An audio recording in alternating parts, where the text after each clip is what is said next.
మంచిది. ఇటీవల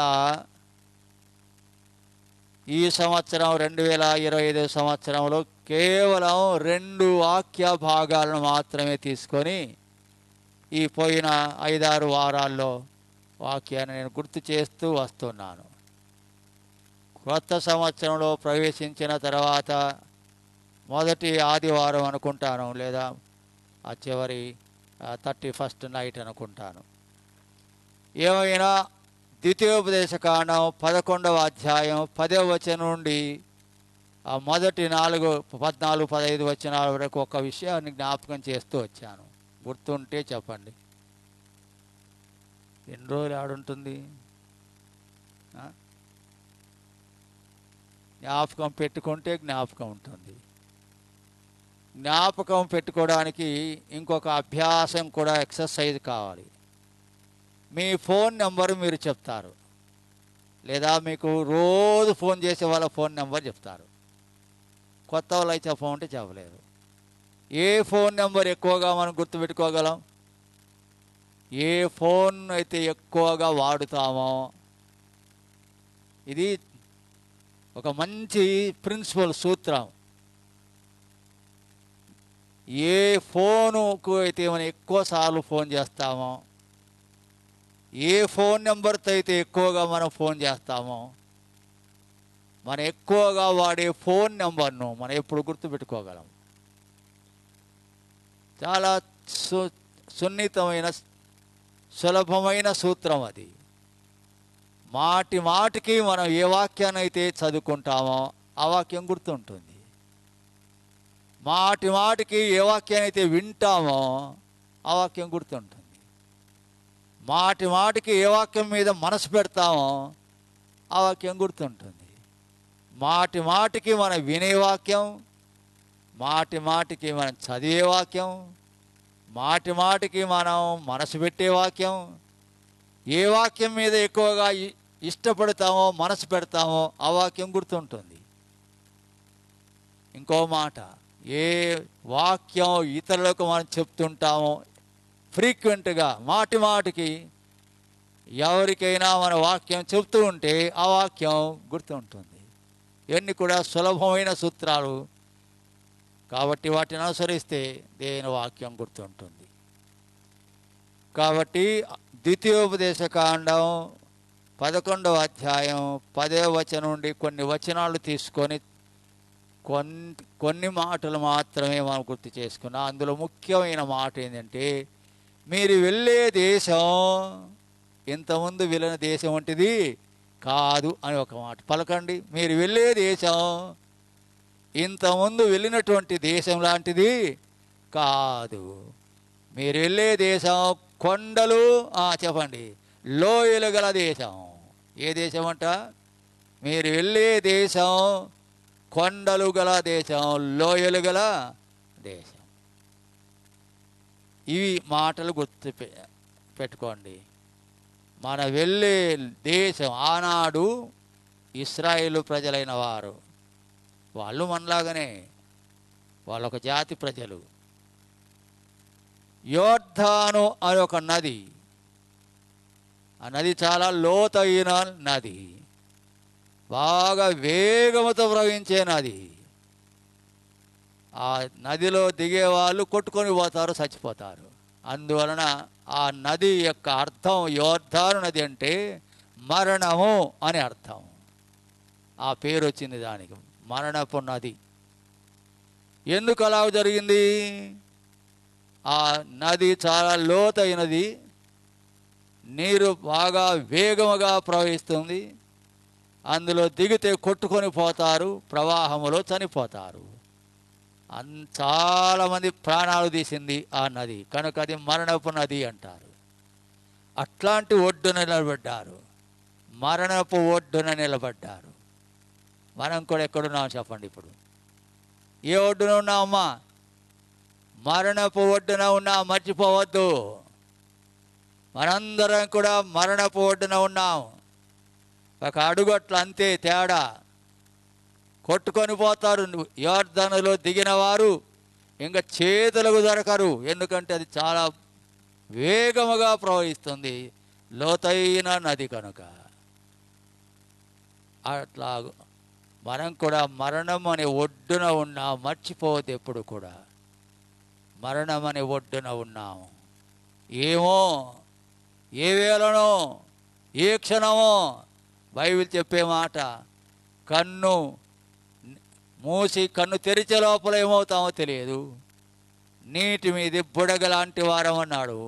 నీటి మీద బుడగ టప్ అంటుంది, ఎప్పుడు అంటుందో తెలియదు. ఇలాగూ మనం కూడా మరణ పొడ్డున ఉన్నాము అని అది ఒక సంకేతం. ఆ స్థలంలో ఉంటే మోషే అనేటువంటి వ్యక్తి ద్వారా దేవుడు వారితో మాట్లాడిన మాటలు అవి మనం చదువుకున్న మాటలు. మీరు వెళ్ళే దేశం కొండలు లోయలు గల దేశం. ఇంతకుముందులాగా చదునైన భూమి కాదది. అంటే దాని అర్థం ఇంతకుముందు కాలం లాంటిది కాలం మీకు రాబోయే కాలం బహు కష్టాలు వస్తాయని అర్థం. కొండలు లోయలు గల దేశం అది. కష్టాలు వస్తాయి, నష్టాలు వస్తాయి, రోగాలు వస్తాయి, జబ్బులు వస్తాయి, ప్రాణాలు పోతాయి, అపాయం వస్తుంది, పంటలు పండవు, పశువులు చనిపోతాయి, నష్టం వస్తుంది, తెగుళ్ళు వస్తాయి, వ్యాధులు వస్తాయి, మీ పిల్లోళ్ళు ఫెయిల్ అవుతారు. ఏంటి ఇట్లాంటి మాటలా మీరు మాట్లాడి అనుకోవచ్చు. జీవితం అంటే అలాంటిది. జీవితం ముందున్న జీవితం ఎలా ఉంటుంది అంటే అంత సుఖమంగా ఉంటుందనే బోధ ఎవరైనా చేస్తే అది సరైన బోధ కాదు. మీరు వెళ్ళే దేశం కొండలు లోయలు గల దేశం. ఎత్తు పల్లాలు, ఎత్తు వెళ్ళాలి, మళ్ళీ దిగువ రావాలి.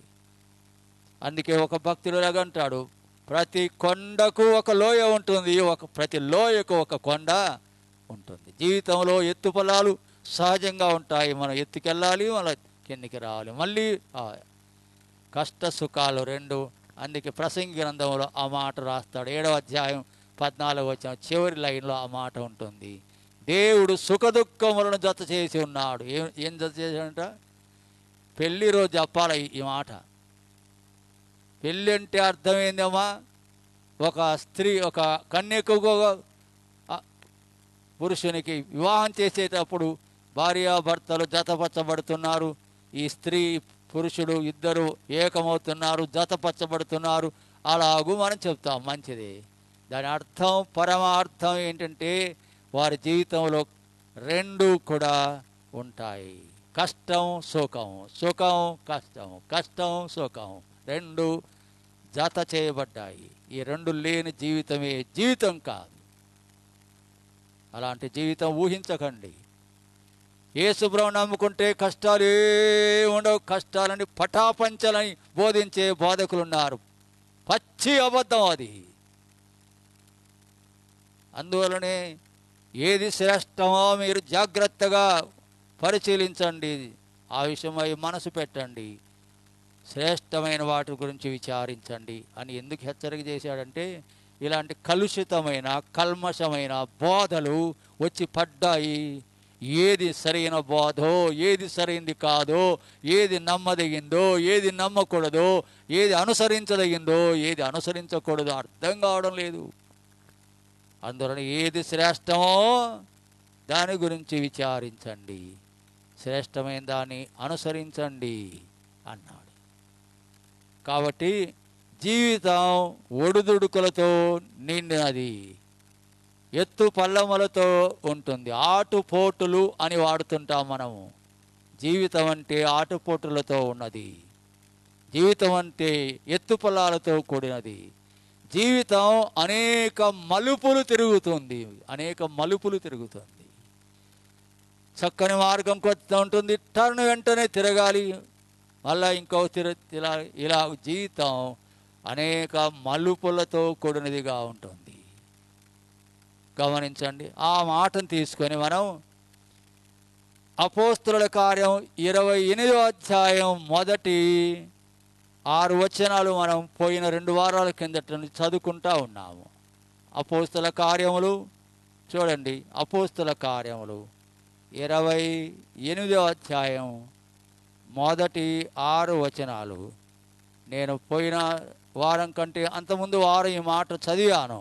అయితే ఈ వాక్యం యొక్క సందర్భాన్ని చెప్పడానికి అపోస్తలుడైన పౌలు అనే వ్యక్తిని గురించి చెప్పడం జరిగింది. ఆ వ్యక్తి ఎదుర్కొన్నటువంటి సమస్యలు, ఆ వ్యక్తి ఎదుర్కొన్నటువంటి కష్టాలు, ఆ వ్యక్తి ఎదుర్కొన్నటువంటి ఆటుపోటులు, ఆ వ్యక్తి ఎదుర్కొన్నటువంటి మరి జీవిత మలుపులు, ఎలాంటి మలుపులు ఎదుర్కొన్నాడు, ఎలాంటి ఆటుపోటు ఎదుర్కొన్నాడు, ఎలాంటి కష్ట సుఖాలు ఎదుర్కొన్నాడు అని ఆ వ్యక్తి ఎదుర్కొన్నటువంటి కష్ట సుఖాలు మానవ జీవితంలో మనం కూడా ఎదుర్కొనేటువంటి కష్ట సుఖాలకు సాదృశ్యంగా ఉన్నాయి. దీన్ని అర్థం చేసుకోవడానికి సందర్భం కొరకు మీకు పౌలు అనే వ్యక్తిని గురించి గుర్తు చేశాను. ఆ పౌలు యొక్క మొదటి పేరేంటి? సౌలు. అమ్మా వింటున్నారా లేదా? పౌలు అనే పేరు తర్వాత మార్చబడింది. ముందు సౌలు అనేటువంటి పేరు గలవాడు. అతని గురించి మనం చాలా విషయాలు చెప్పాను. కానీ దేవుడు ఆయన పట్టుకున్నాడు, తన జీవితాన్ని మార్చాడు, బ్రతుకును మార్చాడు. చిట్ట చివరికి ఆయన అన్నటువంటి ఒక మంచి మాట చదువుకొని ముగించాము ఆ రోజు. ఏవేవి నాకు లాభకరములాయనో చెప్పండి, వాటిని నేను నష్టముగా ఎంచుకున్నాను. అంతేకాదు, చిట్ట చివరికి వాటిని నేను పెంటగా ఎంచుకున్నాను. ఏవేవి నాకు లాభకరములు. లాభాలు వదులుకుంటారు ఎవరన్నా? ఏ వ్యాపారస్తుడు లాభాలను వదులుకుంటాడు? ఈయన అంటాడు, ఏవేవి నాకు లాభకరములో వాటన్నిటిని నేను నష్టముగా ఎంచుకుంటున్నాను. వీటన్నిటిని వదులుకొని నేను సంపాదించుకున్నది అది కొంచెం. ఏమిటంటది? క్రీస్తును సంపాదించుకున్నాను. ఆయనే నాకు సర్వస్వం, ఆయనే నాకు సర్వం. ఆయన ఉంటే అన్నీ ఉన్నట్టే నాకు. ఆయన ఉంటే జీవం నాలో ఉంటుంది. ఆయన ఉంటే నాకు ఆనందం ఉంటుంది. ఆయన ఉంటే నాకు సంతోషం ఉంటుంది. ఆయన ఉంటే నాకు మహిమ ఉంటుంది. ఆయన ఉంటే నా పేరు ప్రఖ్యాతులు ప్రపంచ నలుమూలలు వ్యాపిస్తుంది. ఆయన ఉంటే నిత్యమైన జీవం పరలోకములో నాకు ఉంటుంది. ఏం కావాలి నాకు? ఏం కావాలి నాకు? మోక్షమే, పరలోకమే, వైకుంఠమే నా వశమవుతుంది. క్రీస్తును నమ్ముకునడం ద్వారా, క్రీస్తును సంపాదించుకునడం ద్వారా సకల భాగ్యములు నేను పొందుతాను. సకల ఐశ్వర్యములు అనుభవించినట్టుగా పరలోకములో మహిమైశ్వర్యమును అనుభవిస్తాను. ఇంకా నాకేం కావాలి? నా జీవితం ధన్యం అని దాని కొరకు నేను క్రీస్తును సంపాదించుకోవడానికి నాకేవేవి మొదట లాభకరములుగా ఉన్నాయో, ఏమి ఉన్నాయో పోయిన వారంలో విన్నారు. ఏమి ఉన్నాయి? కులం ఉంది, మతం ఉంది, జాతి ఉంది, ధనం ఉంది, విద్య ఉంది, వివేకం ఉంది, పేరు ప్రతిష్టలు ఉన్నాయి, స్థాయి స్థానం ఉంది, పేరు ప్రఖ్యాతులు ఉన్నాయి. ఏమి లేవు. అగ్రగణ్యుడుగా ఉన్నాడు. కానీ నేను క్రీస్తును పొందలేదు. ఎన్ని కలిగిన వాడే ఒకసారి ఒక సందర్భంలో ఏడ్చి కన్నీరు పెట్టి పశ్చాత్తాపంతో ఒక మాట అన్నాడు. రోమాపత్రిక 7వ అధ్యాయం చివరి మాటలో ఆ మాట ఉంటుంది. గుర్తుంది ఎవరికైనా? అయ్యో నేనెంత దౌర్భాగ్యుడనో, ఇట్టి మరణమునకు లోనైన నన్ను ఎవడు విడిపిస్తాడు? చదువు ఉంది, విద్య ఉంది, పాండిత్యం ఉంది, మేధావితనం ఉంది, గొప్పతనం ఉంది, పేరు ప్రఖ్యాతులు ఉన్నాయి, ఐశ్వర్యం ఉంది, అంతస్తు ఉంది, అన్నీ ఉన్నాయి. కానీ దౌర్భాగ్యుడను, పాపానికి లోనైన వాడను. నా శరీరంలో పాపం నివసిస్తూ ఉంది. పాపం చేయకుండా ఉండలేకపోతున్నాను. చేయొద్దని మాత్రం అనుకుంటాను, కానీ చేయడమే జరుగుతుంది. నా శరీరంలో పాప నియమం ఒకటి ఉంది. అది నన్ను లాగుతా ఉంది పాపానికి. ఎట్టకేలకు నేను ఒక పాపిగా నిలబడిపోతున్నాను. పాపి చనిపోతే పాతాళానికి వెళ్ళ నియమం ఉంది. పాతాళానికి వెళ్ళాలి. నేనేం భాగ్యవంతుడను? సౌలు భాగ్యవంతుడు, లోకరీత్యా ధనం ఉన్నవాడే, కానీ ఆయన అంటాడు నేను అభాగ్యుడను, దౌర్భాగ్యుడను, నా వంటి దౌర్భాగ్యుడు ఎవడు లేడు, నా వంత కర్మజీవి లేడు అని అర్థం మామూలు భాషలో. నా ఎంత కర్మజీవి లేడు అన్నాడు. కారణం చనిపోతే నరకానికి వెళ్ళాలి, ఏం ప్రయోజనం? అలాంటి వాడు చివరి ఎంతటి త్యాగం, ఎంతటి యాగం!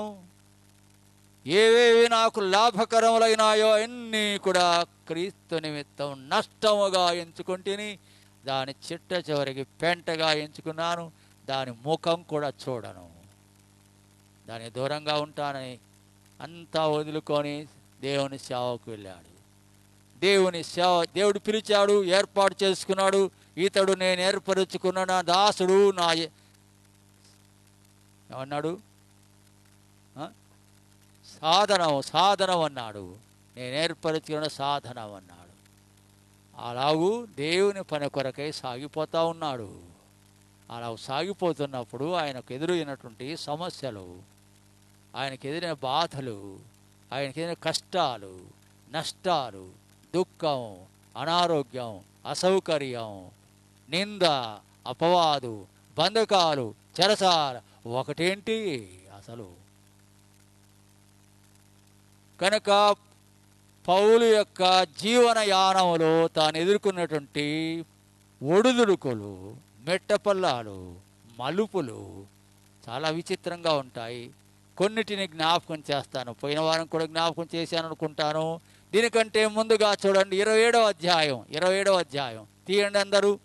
27వ అధ్యాయం ఊరికే జ్ఞాపకం చేస్తాను. ఇప్పుడు ఆయన అగ్రిప్ప అనే రాజు ఉండేవాడు ఆ రోజుల్లో. ఈయన క్రైస్తవ సేవకు అప్పగించుకున్న విషయాన్ని విచారించడానికి రాజు దగ్గర నిలబడవలసి వచ్చింది. రాజు విచారిస్తే లోపం ఏం కనబడలేదు. అందువల్ల జడ్జి దగ్గర న్యాయాధిపతికి అతన్ని పంపించాలి అనుకున్నాడు. అతను న్యాయాధిపతి దగ్గరికి పంపాలి. రోమాలో, ఇటలీ అనేటువంటి స్థలంలో ఉన్నటువంటి న్యాయాధిపతి వారి దగ్గరికి ఇతన్ని పొమ్మన్నాడు జడ్జిమెంట్ జరగటానికి. ఇప్పుడు ప్రయాణం అవుతున్నాడు. ప్రయాణం కావడానికి ఆ రోజుల్లో సముద్రం గుండా వెళ్ళవలసి వచ్చింది. సముద్రం గుండా వెళ్ళాలంటే ఓడలో ప్రయాణం చేయాలి. ఓడ ఎక్కినారు. ఇప్పుడు వింటారా? ఓడ ఎక్కినారు. మనం కూడా జీవితం అనే నావలో ఎక్కాము. మన జీవితం ఒక నావలో ప్రయాణం లాంటిది అనుకుందాము. కనుక పౌలు ఓడనెక్కాడు, నావలో అతను ప్రయాణం చేస్తున్నాడు. నీవు నేను కూడా జీవితం అనే ఒక నావలో ప్రయాణం చేస్తున్నాం. జీవితం ఒక నావ. పౌలు వలె ఆయన కూడా ఓడ ఎక్కినట్టు మనం కూడా జీవితం అనే ఓడను ఎక్కినాం. ఇప్పుడు మనం ప్రయాణం చేయాలి. ఎక్కడ ప్రయాణం చేయాలి? సముద్రంలో ప్రయాణం చేయాలి. మనం కూడా మన వాళ్ళు అంటుంటారు కదా, ఏమంటారు చెప్పండి? సంసారమే సాగరం, సముద్రం అన్నారా లేదమ్మా? సంసారమే సాగరం. సముద్రాన్నైనా ఈదవచ్చు కానీ సంసారాన్ని ఈదలేము. సంసారం అనే సాగరంలో ఇప్పుడు ప్రయాణం చేస్తున్నాం మనం. సంసారం లేనివాడు సన్యాసి. వాళ్ళ గురించి కాదు ఇప్పుడు. మనందరం ఎవరం చెప్పండి? ఇప్పుడు సంసారులమా సన్యాసులమా? చెప్పండి అమ్మా. సంసారులమా సన్యాసులమా? సంసారులం. అలా అయితే సంసారం అనే సాగరంలో మనం సాగిపోవాలి. ఇప్పుడు నాడు పౌలు అనే వ్యక్తి ఓడెక్కాడు, సముద్ర ప్రయాణం చేస్తున్నాడు. ప్రయాణం చేస్తుండగా ఏం జరిగిందో చూడండి. మనం కూడా సంసారం అనే సాగరంలో సాగిపోతుండగా, ఈ జీవితం ఒక యాత్రలాగా ఉంటుండగా, ఓ సముద్రంలో ప్రయాణం చేస్తున్నట్టుగా మనం ముందుకు సాగుతుండగా మనం కూడా ఏమి ఎదుర్కోబోతామో ఒక్కసారి చూడండి. 2వ వచనం చదువుతాను. అద్రముత్తియు పట్టణపు ఓడను ఎక్కి మేము బయలుదేరితేమి. సముద్ర ప్రయాణం ఓడ ఎక్కినాడు, సముద్రం మీద ఇప్పుడు బయలుదేరినాడు కనుక సముద్ర ప్రయాణం ఆరంభమైంది. జీవిత ప్రయాణం మనం కూడా ఆరంభించాము. ఆ జీవిత యానంలో మనం సాగిపోతున్నాము. తర్వాత ఏం జరిగింది చూడండి. బయలుదేరినారు. ఆ తర్వాత 4వ వచనం చూడండి. అక్కడి నుండి బయలుదేరిన తర్వాత చదవాలి, మీరే చదవాలి అందరూ.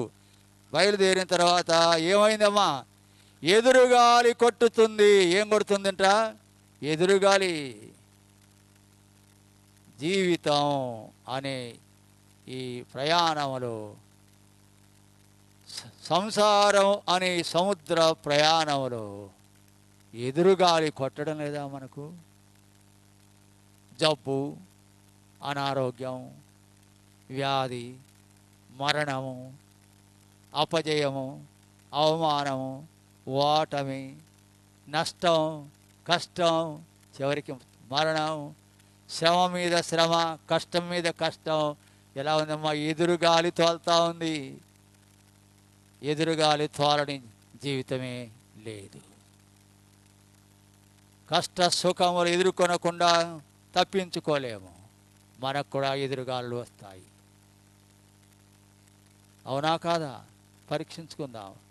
ఎదురుగాలు వస్తున్నాయి, ఎదుర్కోవాలి మనం. తర్వాత చూడండి ఏమంటాడు? వరుసగా కొన్ని సంగతులు జ్ఞాపకం. 7వ వచనం చూడండి. అనేక దినములు మెల్లగా నడిచి ఎంతో చదవండి కష్టపడి నీదుకు ఎదురుగా వచ్చినప్పుడు గాలి మమ్మును చదవండి పోనీయకున్నందున అన్నాడు. ఎంతో వేగముగా వచ్చింది గాలి. ముందుకెళ్దామంటే ముందుకెళ్ళనీయలేదు. ఎదురు గాలి కొడతా ఉంది. ఎదురు గాలి మమ్మును పోనీయకున్నందున అనే మాట చదువుతాం. గాలి అంటే ఏం గాలి ఇది? శ్రమలనే గాలి, కష్టాలనే గాలి, వ్యాధులోనే గాలి, ఈ రకరకాలైనటువంటి శోధనలు అనేటువంటి గాలి మనకు ఎదురవుతుంది. తుఫానుడు, వర్షము, గాలులు ఇలాగు. తర్వాత చూడండి 9వ వచనం చూడండి. 9వ వచనము ప్రయాణము చేయుట అపాయకరమై ఉండే అపాయాలు జారిపడ్డ కాలు ఇరిగిపోయింది, తుంటి ఇరిగిపోయింది. దాన్ని ఏమంటారు? అపాయం. బస్సు ఎక్కుతా కింద పడ్డారు, కాలు ఇరిగింది, అపాయం. పొలంలోకి వెళ్ళి నీరు కడుతున్న పాము గరిచింది, వచ్చి అపాయం. ఇటీవలనే మా తమ్ముని జరిగినటువంటి అగ్ని ప్రమాదం, అపాయం. ఏమైంది? ప్రాణం. వరకు గుర్తు చేస్తున్నాను. అపాయం అంటే ఏంటి? ఆకస్మికంగా అనుకోకుండా జరిగేటువంటి ప్రమాదాలు అపాయం. ఎదురైనాయి వాళ్ళకు. మనకు ఎదురు కావడం లేదా? ఎదురు కావా? అవుతాయి. తర్వాత ఏమంటాడు చూడండి 10వ వచనం. పౌలు అంటాడు, అయ్యలారా ఈ ప్రయాణం వలన సరుకులకును ఓడకును మాత్రమే గాక మన ప్రాణములకు కూడా హానియు బహు నష్టమును కలిగాను. ప్రాణానికి ముప్పు, ప్రాణానికి ప్రమాదం, అత్యంత ప్రమాదం సంభవించింది. అయ్యో, ప్రాణాలు దక్కేట్టుగా లేదు. ప్రియులారా, జీవితంలో ఎదుర్కొనే సమస్యలు, కష్టములు, ప్రాణాపాయాలు మనం తప్పక ఎదుర్కొంటాము. తర్వాత ఏమంటాడో చూడండి. తర్వాత ఇలాగుండగా 14వ వచనానికి వద్దాం చూడండి. ఊరకులోను అను పెనుగాలి క్రేతు మీద నుండి విసిరిన పెనుగాలి, విరుచుకుపడింది గాలి. చెట్లు చామలన్నీ ఇరిగిపోతా ఉన్నాయి, ఇల్లు లేచిపోతున్నాయి. పెనుగాలి వచ్చింది. అయ్యో, ఎట్ట తట్టుకోవాలా? అనేక సార్లు ఇలాంటి పెనుగాలులు మన మీద వీస్తాయి.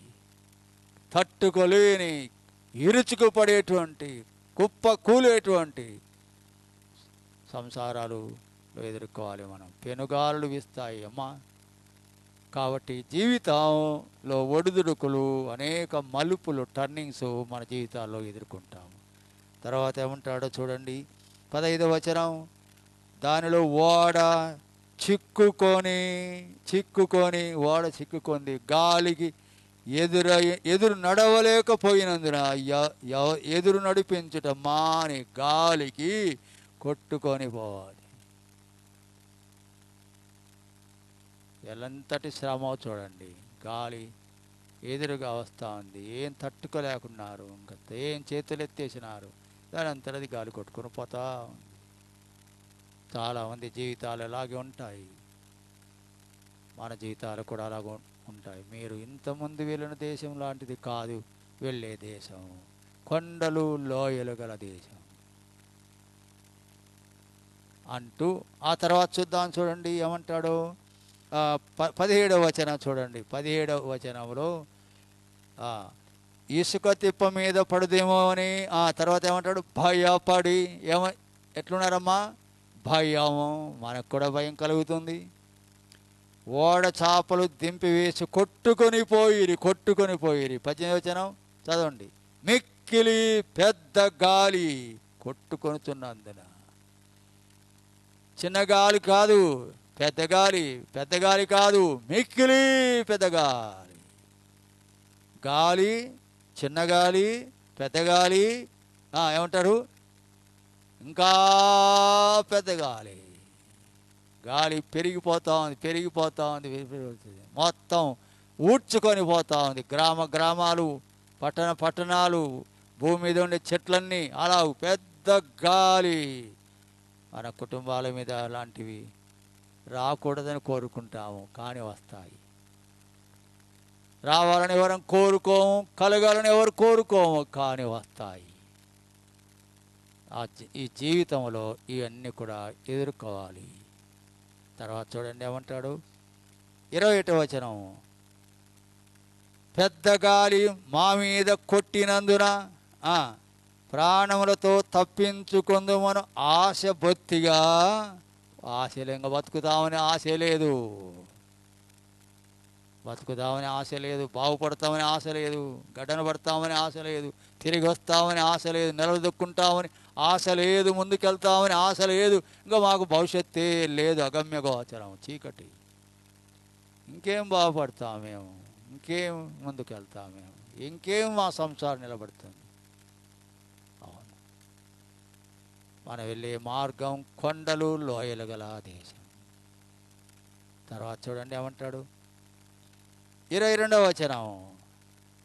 ఇప్పుడైనను ధైర్యము తెచ్చుకొనుడని మిమ్మును వేడుకు. ఏం అవసరమమ్మా ఇప్పుడు చెప్పండి, ఏం కావాలి మనకు? ధైర్యం. ఇప్పుడైనను మీరు ధైర్యం తెచ్చుకొనుడి. ఇలాంటి ఒడిదుడుకుల మధ్య సాగిపోతున్నారా?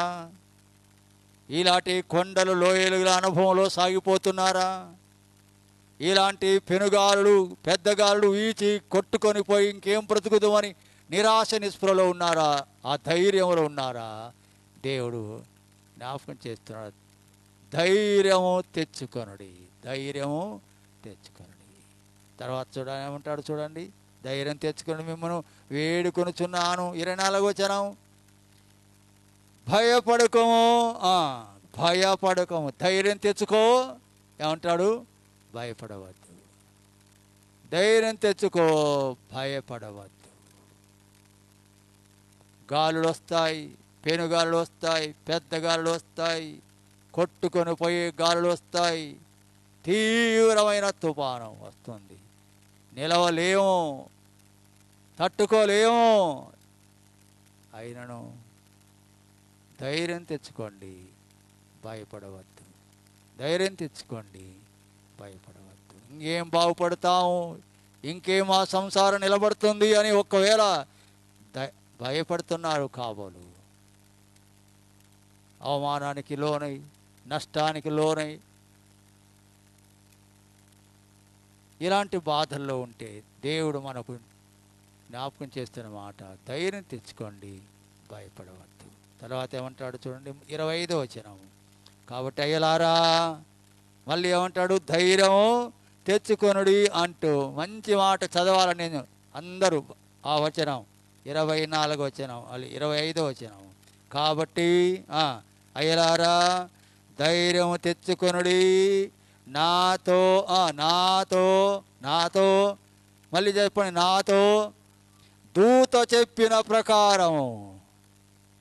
ఎవరు చెప్పారంటే ధైర్యం తెచ్చుకో, భయపడవద్దని ఎవరు చెప్పారు? దూత.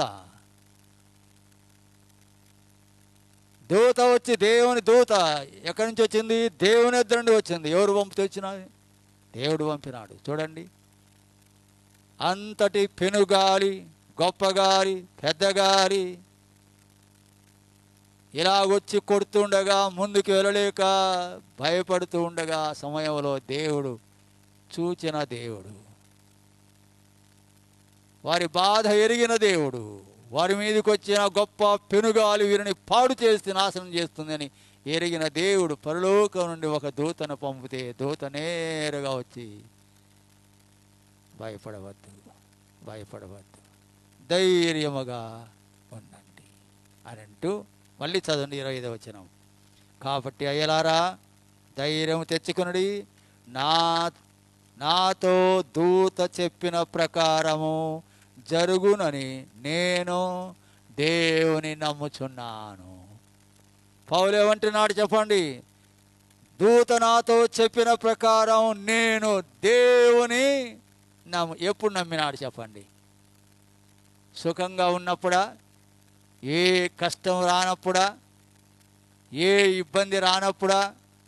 తుఫాను వచ్చినప్పుడు, గాలి కొట్టినప్పుడు, పెద్ద గాలి వచ్చినప్పుడు, ఓడ మీద కొట్టినప్పుడు, ముందుకు వెళ్ళలేకపోయినప్పుడు, ప్రాణాలు ఉంటాయో పోతాయో, ఇంకా ఈ సముద్రంలో మునిగిపోతావు అన్నటువంటి భయంకరమైన ఆపదలో కొట్టుమిట్టాడుతున్నప్పుడు దేవుడు తన దూతను పంపినాడు. ఇది మనకు కావాల్సిన మాట. అమ్మా,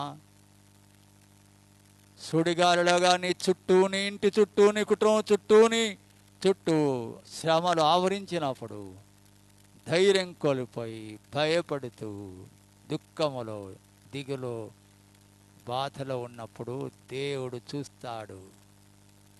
దేవుడు చూస్తాడు. నీ బాధను చూస్తాడు, నీ కష్టాన్ని చూస్తాడు, నీ వ్యాధిని చూస్తాడు, నీ మూలుగును చూస్తాడు. ఇబ్బందికరమైన పరిస్థితి నీకు సాయం చేసేవారు ఎవరు కనబడరు. 10 రూపాయలు చేతిలో పెట్టేవాళ్ళు ఎవరు నీ దగ్గరికి రారు. ఒంటరి దాని ఇంట్లో ఏడ్చుకుంటా కూర్చుంటావు. ఎవరు కళ్ళెత్తి కూడా చూడరే. అటువైపు వచ్చి పలకరించేవారు కూడా పలకరించరే, అసలు రారే, చెయ్యి దాపరే. ఎవరు రా, కానీ ఎవరు చూడరు నీ బాధ, ఎవరు నీ దగ్గరికి రారు, ఎవరు నిన్ను ఆదరించలేరు. కానీ దేవుడు మన కష్టాన్ని చూచేవాడు, మన బాధను చూచేవాడు, మన దుఃఖాన్ని చూచేవాడు, మన కలిగిన నష్టాన్ని చూచేవాడు, మన కలిగిన అపాయమును చూచేవాడు దేవుడు. నీవు నేనేం చూస్తాము? ఏం ప్రేమ ఉంది మనకు? దేవుడు కరుణ గలవాడు, దేవుడు వాత్సల్యత గలవాడు. ఎప్పుడు ఇది గుర్తుపెట్టండి. ఎవరు మనను కళ్ళెత్తి కూడా చూడడం లేదు అనే పరిస్థితి వస్తే ఒకటే గుర్తుపెట్టండి, దేవుడు కళ్ళు తెరచి చూస్తాడు. ఇలాంటి అభిప్రాయాన్ని మనసులో ఎప్పుడైనా కలిగితే ఏమని? నన్ను కళ్ళెత్తి చూచేవాడు ఎవడు లేడు, నన్ను పట్టించుకున్న వారు ఎవరు లేరు, నా దగ్గరికి వచ్చేవాళ్ళే లేరు, పలకరించే వాళ్ళు లేరు, చెయ్యి చాపే వాళ్ళు లేరు, ఎవరు నాకు లేరు అని ఎప్పుడైతే నువ్వు ఆ పరిస్థితిని ఎదుర్కొంటావో వెంటనే గుర్తు చేసుకో. ఏమని? దేవుడు నన్ను చూస్తాడు, దేవుడు నన్ను చూస్తాడు, దేవుడు నా బాధ చూస్తాడు, దేవుడు నా మొర వింటాడు అని గుర్తుపెట్టుకోండి. దేవుడు ఆదరిస్తాడు. తప్పకుండా దేవుడు చూస్తాడు. తప్పకుండా దేవుడు తన దూతను పంపుతాడు. తప్పకుండా దేవుడు తన హస్తాన్ని నీకు అందిస్తాడు. తప్పకుండా నీ బాధలో ఆయన బాధను తీరుస్తాడు. ఇదే విశ్వాసం. అది కదా చెప్పేది సౌలు. నేను దేవుని నమ్ముకున్నాను అనే మాట చూడండి ఏమంటాడు?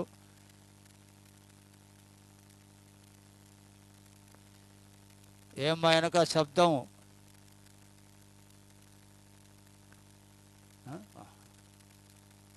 ఒకరేదైనా ఉండే సహాయకరంగా ఉంచాం. మీ అందరూ ఎందుకు గుంపు? దానివల్ల ఏం ప్రయోజనం ఉండదమ్మా.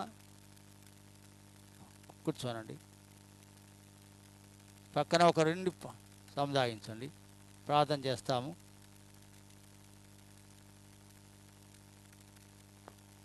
ఒక్క మాట అని చెప్పుకొని ముగించుకుందాం. 25వ వచనం అందరూ మనసు పెట్టండి, చదవండి. కాబట్టి అయ్యలారా ధైర్యము తెచ్చుకొనుడి, నాతో దూత చెప్పిన ప్రకారము జరుగునని నేను దేవుని నమ్ముచున్నాను. నమ్ముదామా? దేవుని నమ్ముదామా? నేను దేవుని నమ్ముచున్నాను.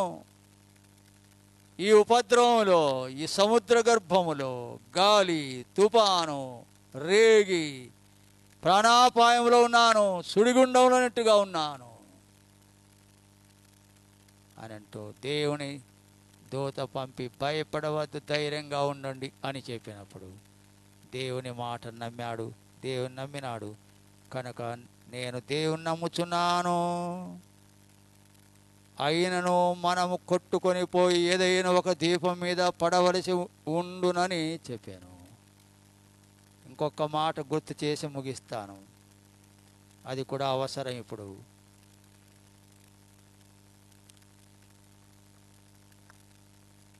34వ వచనం మధ్యలో ఆ మాట నేను చదువుతాను. మధ్యలో ఉండే మాట, మీలో ఎవని తల నుండి ఒక వెంట్రుకయు నశింపదని చెప్పుచు ఆహారం పుచ్చుకునుడని అందరినీ బతిమాల. మీరు ఒక వెంట్రుక కూడా రాలదు. ఇంత గొప్ప ఉపద్రవం నీ చుట్టుకున్న దేవుడు చెప్పే మాట, భయపడవద్దు, ధైర్యం తెచ్చుకో, నేను తోడుగా ఉన్నాను. నీ వెంట్రుక తల నుండి ఒక్క వెంట్రుక కూడా రాలదు. యేసు ప్రభువు ఏం చెప్పాడు? 2 పిచ్చుకలు కాసుకు అమ్మబడినా వాటిలో ఒకటి కూడా నశించదు, దేని తలలో వెంట్రుక ఒకటి కూడా రాలదు అని ప్రభు వాగ్దానం చేశాడు. కాబట్టి అటువంటి క్లిష్ట పరిస్థితులు ఎదుర్కొంటే దేవుడు చూస్తాడు, దేవుడు సాయం చేస్తాడు, దేవుడు దగ్గరికి వస్తాడు, దేవుడు తన దూతను పంపుతాడు, అపాయం కలగకుండా కాపాడుతాడు. నేను దేవుని నమ్ముతున్నాను. ఎవరు నమ్ముతావమ్మా నువ్వు? ఎప్పుడు కష్టాలు వచ్చినప్పుడు, బాధలు వచ్చినప్పుడు, అపాయం వచ్చినప్పుడు, ప్రమాదం కలిగినప్పుడు, గొప్ప ఉపద్రవం వచ్చినప్పుడు ఎవరు నమ్మాలా? దేవుని నమ్మిన వారు. మనుషులు ఎవరు మా దగ్గరికి రాలేదు సనగుర్తు కదా, ఎవరి మీద నింద వేదు అంటే ఏమంటారు? ఏమో రాలేదు, ఏమో రాలేదు, ఏమో కళ్ళెత్తు రాలేదు, ఇతరుల మీద వద్దు. దేవుడు నేను చూడాలంటే నేను చూచేవారు దూరం అవుతారు. దేవుడు నీకు సాయం చేయాలంటే నీవు సాయం చేసేవాడిని దేవుడే దూరం చేస్తాడు. మనుషులు దూరం అయినప్పుడు దేవుడు దగ్గర అవుతాడు, మనుషులు దగ్గర అవుతే దేవుడు దూరం అవుతాడు. ఈ ప్రిన్సిపల్ కూడా అర్థం చేసుకోండి.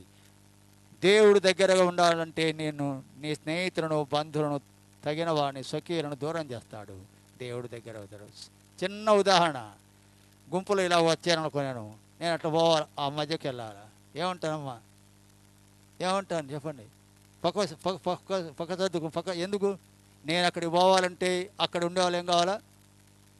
అది దేవుడు మన దగ్గరికి రావాలంటే, మన కష్టాన్ని చూడాలంటే, మన బాధను చూడాలంటే, మన ఒంటరితనం చూడాలంటే, నిస్సహాయతలో దేవుడు చూస్తాడు. ఒంటరిగా ఉంది ఈమె, ఒంటరిగా ఉంది, ఎవరు లేరు ఈమె చుట్టూ, పలకరించే నాథుడే లేడు, నేను వెళ్ళా.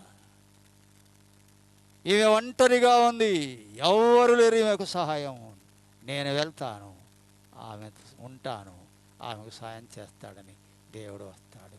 ఒంటరిగా ఉన్నామని చింతకండి. ఈ మాట యేసు ప్రభువు అన్నాడు.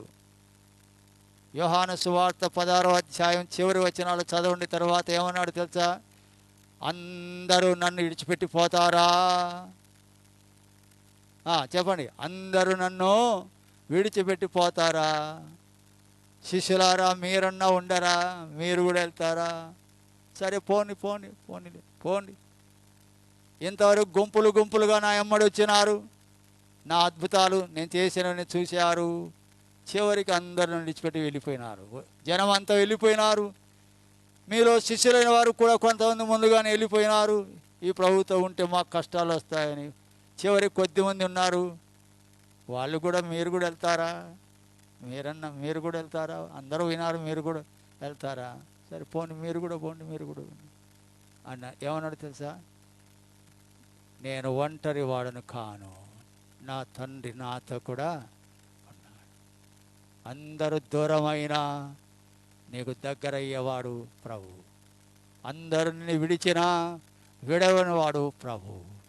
దీనులను కరుణించువాడు ఆయన, దీనుల మొరను ఆలకించువాడు ఆయన.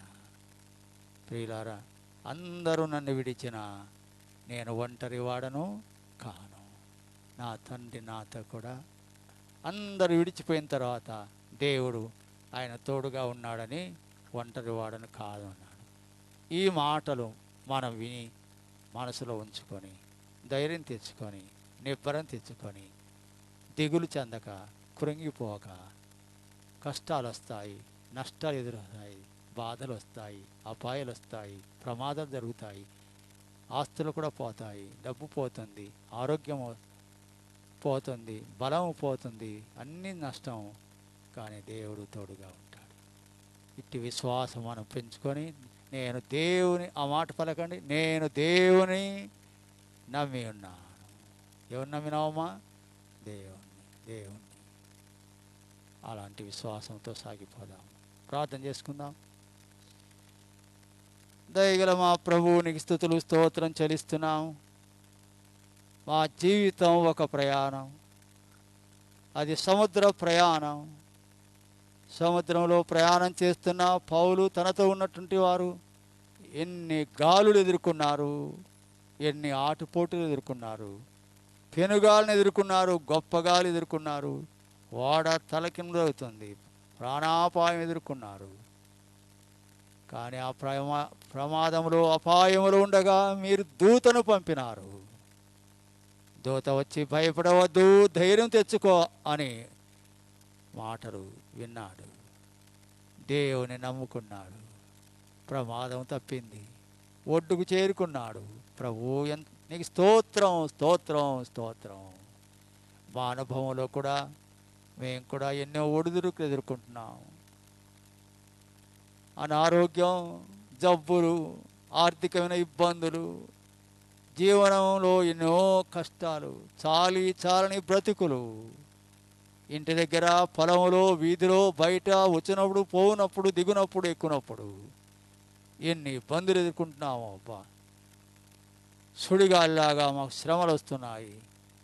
ఎలా తట్టుకోవాలి, ఎదుర్కోవాలి? మీరే మా దిక్కు, నీవు మాకు తోడైందండి. మీ దూతను పంపండి, మమ్మల్ని ఆదరించండి, మమ్మల్ని ఓదార్చండి. నిన్నే నమ్ముకొని ముందుకు సాగుటకై కృపనివ్వమని దయగల మీ హస్తాలకు అప్పగించుకుంటూ యేసు ప్రభు నామమున స్తుతించి ప్రార్థిస్తున్నాము తండ్రి. ఆమేన్. అందరికీ వందనాలు. కోడికి వేసింది.